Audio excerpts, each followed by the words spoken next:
Oke, kali ini kita akan coba bedah bareng-bareng salah satu undang-undang yang paling penting sekaligus mungkin paling misterius di Indonesia. Yap, ini soal Undang-Undang Intelijen Negara.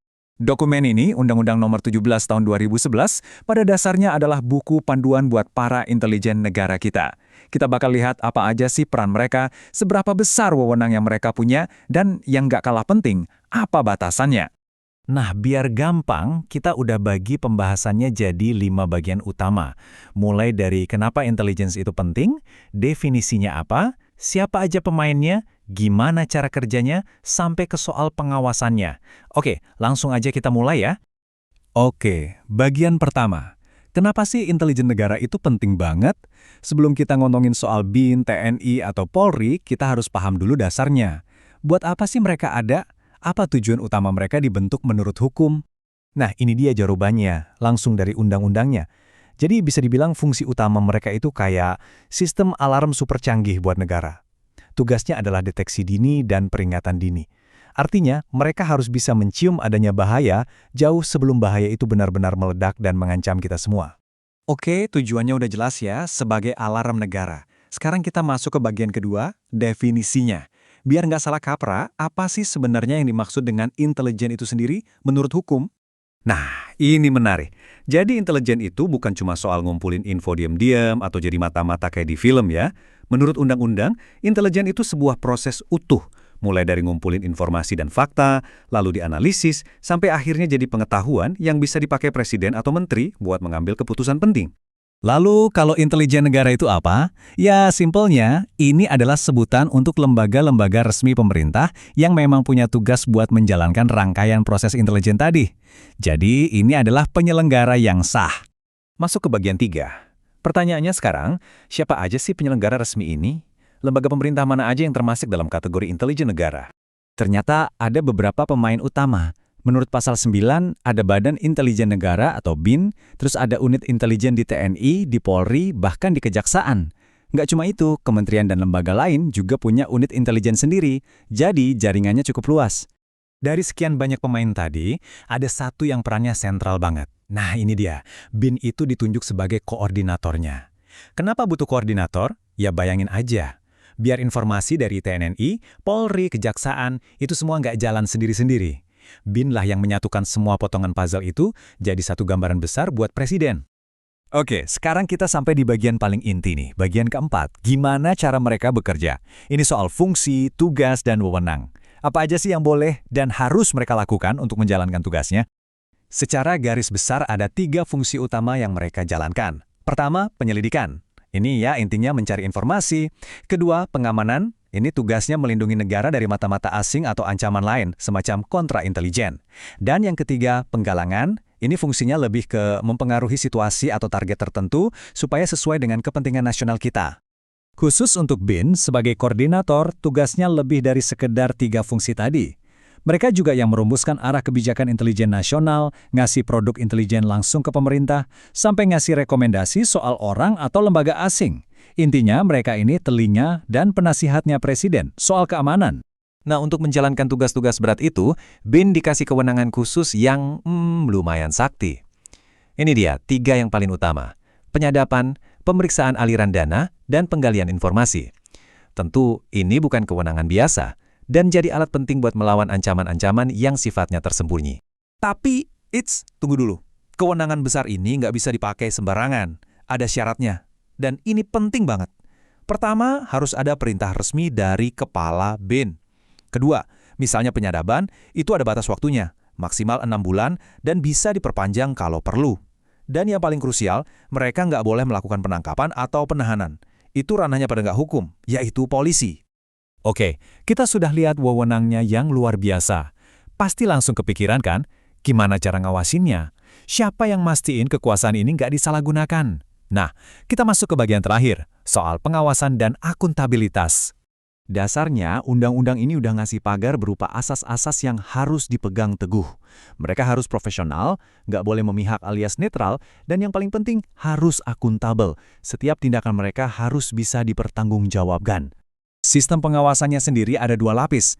Ada pengawasan internal yang dilakukan oleh pimpinan masing-masing lembaga intelijen, terus ada juga pengawasan eksternal. Nah, ini yang dilakukan oleh DPR, tepatnya oleh sebuah komisi khusus yang tugasnya memang mengawasi kerja-kerja intelijen. Jadi, kalau kita lihat secara keseluruhan, undang-undang ini seperti mencoba mencari titik tengah. Di satu sisi ada kebutuhan negara untuk aman dari segala ancaman, tapi di sisi lain ada hak-hak kita sebagai warga negara dan prinsip demokrasi yang harus dilindungi. Pertanyaannya, apakah keseimbangan ini sudah pas? Nah, itu jadi bahan pemikiran kita bersama.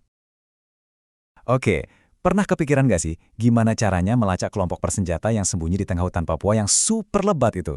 Nah, kali ini kita bakal kupas tuntas sebuah teknologi canggih yang namanya intelijen geospasial yang dipakai buat memetakan kelompok kayak Tentara Pembebasan Nasional Papua Barat atau TPNPB. Pertanyaannya kelihatannya simpel, tapi sebenarnya rumit banget. Gimana caranya kita memetakan musuh yang seolah-olah nggak kelihatan, apalagi yang geraknya di wilayah yang seluas dan sesulit Papua? Ini tantangan besar, bukan cuma buat Indonesia, tapi juga buat dunia intelijen modern di seluruh dunia. Sumber kami menyebut kondisi sekarang ini sebagai perang gaya baru atau perang hibrida. Artinya, ancaman itu nggak lagi murni soal militer, tapi udah menyebar kemana-mana. Nah, di situasi kayak gini, informasi yang akurat dan cepat itu jadi senjata yang paling ampuh, lebih dari apapun. Oke, ini dia agenda kita hari ini. Kita mulai dari lanskap intelijen modern, terus kita nyelam ke dunia GeoIn, habis itu kita langsung terbang ke Papua buat lihat studi kasusnya, lanjut ngintip masa depan bareng AI, dan terakhir kita bahas kenapa semua ini penting banget. Yuk kita mulai. Bagian pertama, medan pertempuran intelligence baru. Jadi lupain deh perang konvensional yang kita tahu dari film-film. Ancaman zaman sekarang itu jauh lebih rumit dan seringkali sifatnya non-militer. Nah, disinilah intelijen perannya jadi super krusial buat mendeteksi ancaman dari awal. Terus, gimana cara kita menjawab tantangan baru ini? Jawabannya, ironisnya, justru datang dari atas sana, dari luar angkasa. Mari kita kenalan sama yang namanya intelijen geospasial, atau biasa disingkat GeoInt. Oke, kita bedah pelan-pelan ya. GeoInt itu intinya adalah seni dan ilmu buat ngubah data lokasi dan gambar, entah itu dari satelit, drone, atau foto udara, jadi sebuah pemahaman yang bisa ditindaklanjuti. Ini gabungan dari apa yang kita lihat, atau e-mint, dan di mana lokasinya, atau geoinfo. Nah, yang menarik di sini adalah cara kerjanya. Kuncinya itu ada di penginderaan jauh. Coba dibayangin, penginderaan pasif itu kayak satelit yang melihat pakai cahaya matahari yang dipantulkan, persis kayak mata kita.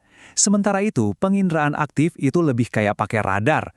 Jadi satelitnya ngirim sinyal sendiri, terus nangkep pantulannya. Mirip kayak kita motret di ruangan gelap pakai bleach kamera. GeoInt ini bukan sulap ya. Ini adalah sebuah proses yang sistematis. Proses ini disebut siklus intelijen, semacam resep rahasia untuk mengubah data mentah jadi informasi yang benar-benar berguna. Dan ini dia visualnya. Ini adalah siklus yang terus berputar, mulai dari perencanaan, pengumpulan, pemrosesan, sampai penggunaan. Setiap tahap itu nyambung dan saling mempengaruhi tahap berikutnya. Yuk kita bedah satu persatu.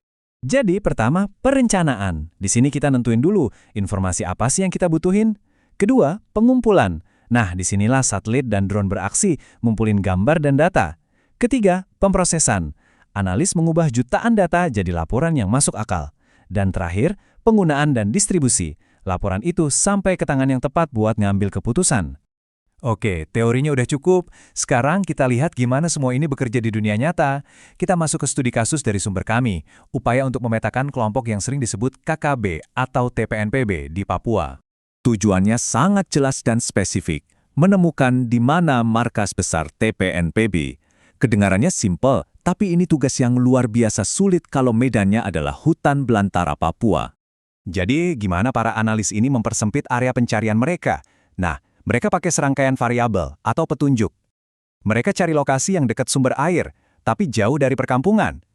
Areanya juga harus berupa hutan atau lahan yang susah diakses dan punya kaitan sama lokasi serangan-serangan sebelumnya. Ini benar-benar kayak nyusun puzzle geospasial raksasa.